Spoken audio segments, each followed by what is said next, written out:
How's everybody else? Everyone I associate with is thriving. In abundance. Limitless. Hello, welcome. I'm Helene, and I'm here to react to Tyler Perry's Sistas, as I do weekly. Let me say this, because it feels redundant at this point that I be complaining about this show. And again, I want to reiterate my objective of this show, of even reacting to this show. I remember KRS-One doing an interview years ago, maybe even a decade ago, where he was saying how time is a construct, and 1,000 years from now is already looking back on us right now as we. And we can be ourselves. But right now, with the mic in my mouth and the camera's on, I'm KRS-One forever. In the eyes of the camera, to the year 3000, which has this tape, by the way. We're gone. But 3000 has the tape. And they're watching us. Right now. My performance right now is educating my children. In the archive. Right now. The clothes I'm wearing is teaching. 3000 is going to say that very jacket he had on was toxic. They didn't know that.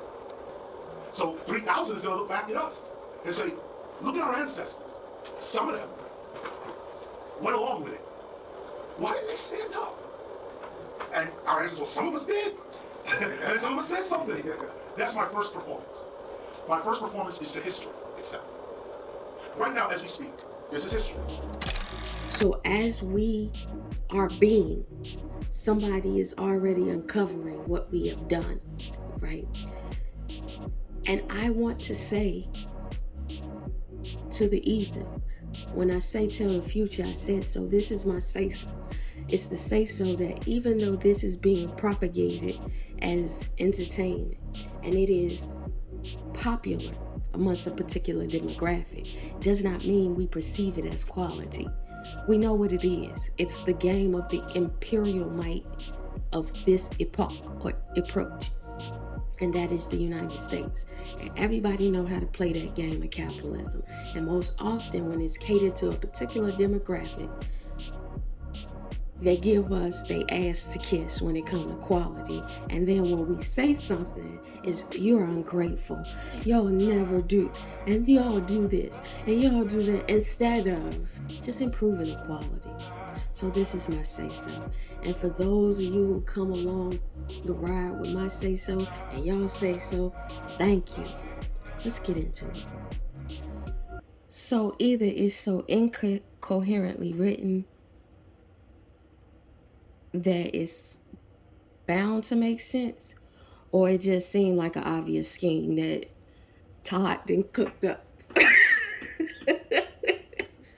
to come back to us with the bullshit. Cause apparently Zach is in jail because he has been on child support to somebody he say he don't know and a child that he's saying he is. He's basically told that he can get out of jail if he pays $37,000. It's not making sense. I thought, did he get a notice to go to court? How did he get on papers, child support papers? Now there is a failure to show up and then they just default the paternity to the dad, if or whoever is the supposed claimed father. If that person don't show up to court, they'll default it as paternity and then they'll automatically make them pay child support. But my question is, did he receive any indication that this is what was happening? Second of all, it probably was down at a Karen house all the time if he did receive it. But even then, it's not making sense. How do you get to pay the child support?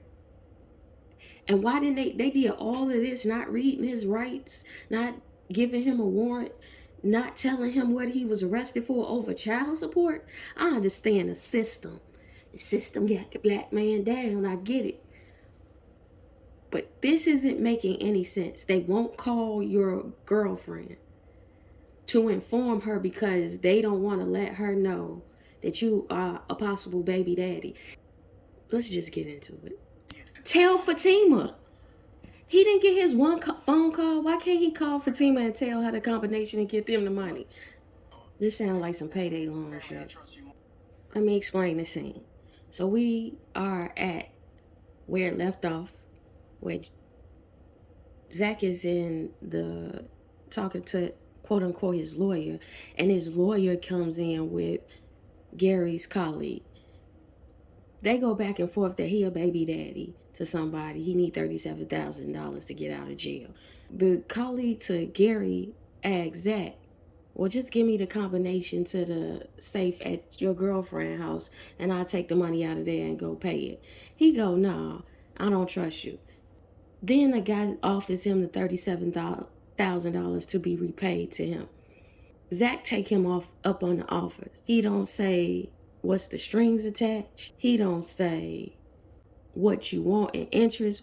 It's just straight off rip. Oh, you trust me? No, that's still look like a setup. This whole scene just seemed very suspicious. But in Tyler Perry universe, we gotta go him making it up as he go. Thus, we don't get to really follow his writing. So it seems like the surprises in his writing are good surprises when in actuality it's just a twist and turn of not making sense. Okay. I will not take the blaspheme of weed. Come on now. Cause it's Tyler Perry. That's how he know. So the next scene is Andy finally having this dinner with Danny. They're having this dinner. It is what I said in my last reaction, what it was going to be. Danny is the friend you go to try to validate your opinions that you already have. And Andy wanted somebody else's opinion other than Karen. And what was also said was what I said last week, that we ain't never seen Danny and Andy kicking it together. So this was going to be different. And they kicked it. Everything I said was going to happen. And lo and behold, guess who down there to the spot where they eat when they eat? Preston and his date. Because, you know, Tyler Perry. Yeah, girl. So, Danny essentially said, you going to do what you want to do. So, stay with him until you can get him out your system. But this is a man who bear hugged her to passing out. And you're going to facilitate her being validated in that stupidity? Cool, girl. Cool. They continue to be idiots. Not just the bake Maurice down to the restaurant he got his ass mollywop. This shit is sad. I wonder what Q from, because he got a accent on him. So anyway, Q still at the house. Then he in Maurice's bedroom naked. Instead of these niggas calling the police like they should have been did, they didn't. They go and say, well, I could just drag him up out of here. And then Calvin try to go with him to accompany him, taking him out of there. Maurice like, what you gonna do? You getting your ass knocked the fuck out on the regular. You really ain't no backup. You just a show of force. Anyway, they get in the room. He naked. He talking about where you want me to go. That ain't nobody problem but yours. He come out the room, Maurice, and go take a shower. Calvin waiting at the door, waiting for Q to come out the room so he can get out. When he come out the room, he like, y'all gonna let me stay on the street? Calvin say the first thing that makes sense. He go, that ain't my problem. Nigga, you are a thief. And you are in the victim's home. Anywho, so Calvin stood 10 toes down and was like, get out of here. And Q wanted to talk about, you didn't have it hard as me, this, woo out the bam, that and such and such. We go on to the next one. And Maurice really don't have no dignity at all. None of these characters really have no dignity, and they really be playing with each other's integrity. But Maurice, get this nigga some dignity. Oh, Chief, why are you calling and going to his house? So they was down to the salon. Karen get the news from Pam that Zach had a warrant out for his arrest, but she couldn't get all the tea. But she found out the detective was the police for real. Karen gonna take this information, call Zach and say, I need to tell him, and then go to his house and proceed to look the fool. This is what I'm talking about, dignity. I understand that's your baby daddy or potential baby daddy girlfriend, but hold up, wait a minute. You know Fatima, that man's woman.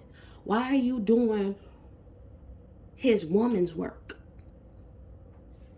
Oh, Chief, what you telling me? How is you giving advice, Andy?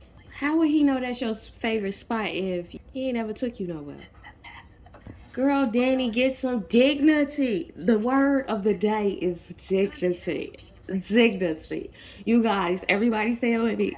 Dignity. So down to the restaurant with Andy and Danny. Andy is leaving. Danny stays behind to talk to Preston. This was an unnecessary interaction, but essentially she was inquiring about who his date is, what they talking about. Seems to be that Preston got more subjects under his belt than just cows.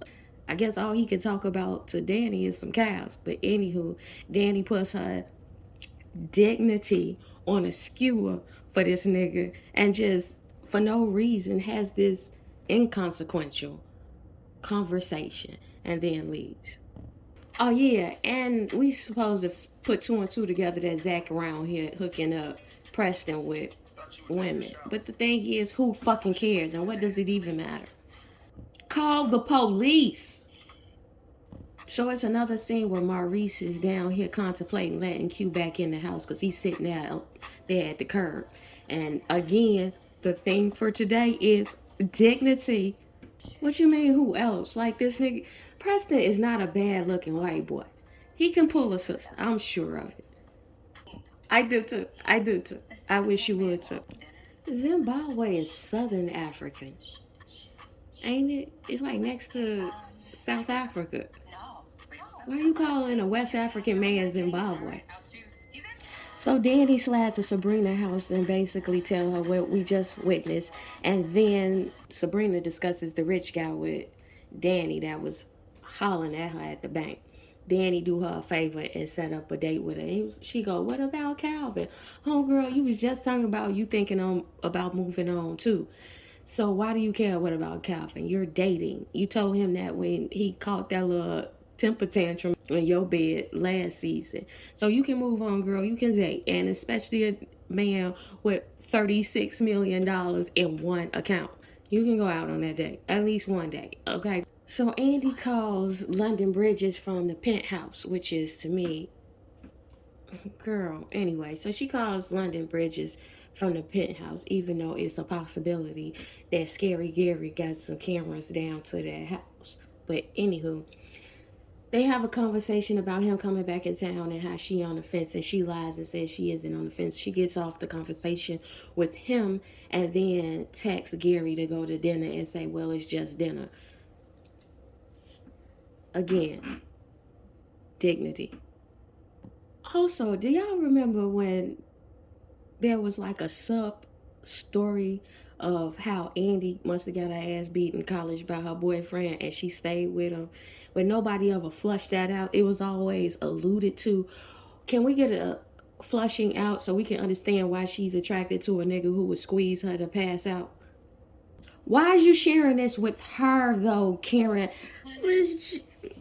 Whatever. And why the same conversation with her? We had this at the penthouse. Why are you telling her this? Or maybe that's just their character and the next woman is okay with who they are. Just being ancient. Because the long and short of it is Zach is still just a person who hit a lick. So Karen go down to Zach's house and wait on him to come in or come out or whatever. So Fatima come to the house, see her out there. She had this long ass monologue, Karen, about how she don't want to be mad. She don't want to be jealous. She wish he would have been this for her and whoop de whoop and all that. We had that conversation down to the penthouse. Fatima, like always, understands, and she always ain't that type of woman and all of this, and woo out the band. And then she invites her in the house to come talk to Zach. She like, no, I don't want to go in that house. And that's the first thing that I was like, okay, cool, Karen. So Fatima then goes in the house to go get Zach. Realize Zach ain't there. The workers or the contractor, construction workers, or whomever that is fixing his house basically tells her that he need to be paid. I'm a little afraid that we won't be paid because we saw him get got by the ops. You know what I'm saying? The popos was knocking at his door. And so Fatima was like, well, do you know why? No, he doesn't. So she goes out there to tell Karen that he ain't there. And of course she ain't gonna tell her man's business because she ain't used to her man readily going to jail like Karen was used to him going to jail. So she trying to protect him like all these women be trying to protect him. And so she goes and tell Karen like he ain't here. She like his car there. And you was just finna go in there and said he was in there. She was like, apparently he ain't there. You think I'm gonna lie to you? Again, girl, I ain't that girl. As always. And so Karen gets in a little tizzy and then gets into the car and drives off.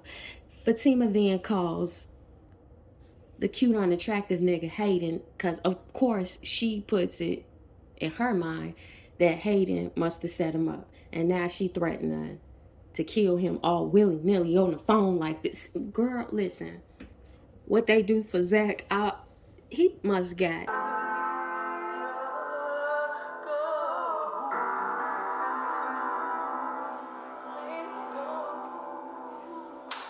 Ain't no way I'm risking my freedom behind no nigga that I just met a week ago. And she gonna yell that shit in the neighborhood all willy-nilly. Did he show a screw-off cap? Why? As if it was maybe it is, right? Of course. So the last scene ends where Sabrina goes down to the date that was set up. And he cleared out a room for her, showed her wine, they get to drinking and toasted to a good date. And of course, in Tyler Perry universe, Calvin just so happened at just that moment comes to just that restaurant and hears from a distance what is going on, comes to the room that they're in and barges in to disrupt their date. Girl. But dignity is the only character trait that these people do not care for. And they don't seem to see any integrity in each other either. So they always feel like each other gonna do the worst or make the worst decisions. Karen losing her dignity. Andy losing her dignity. Danny losing her dignity. Or losing it. I keep saying losing it. Karen may have lost her dignity. Danny really never had no dignity. Andy never really had no dignity either. Like I said, Karen I give a loss to because Tyler Perry is hell-bent on writing everybody without it. Maurice definitely has no dignity. I mean, he uses his dignity as an enema, but it's showing us that if this is the quality that can amass a man millions, you can do anything you put your mind to. If you have a goal and a dream, say yes. Just do it. So what somebody don't believe in your vision? They don't see what you see. Because can you imagine Tyler Perry trying to describe this shit to somebody else? I'm sure nobody could see him. And even now, I don't see the vision. But it's with it. So I say that not to hate on them. I say that to say, look at this and using it as an example that we all can do whatever we make up our mind to. Impossible is Nathan.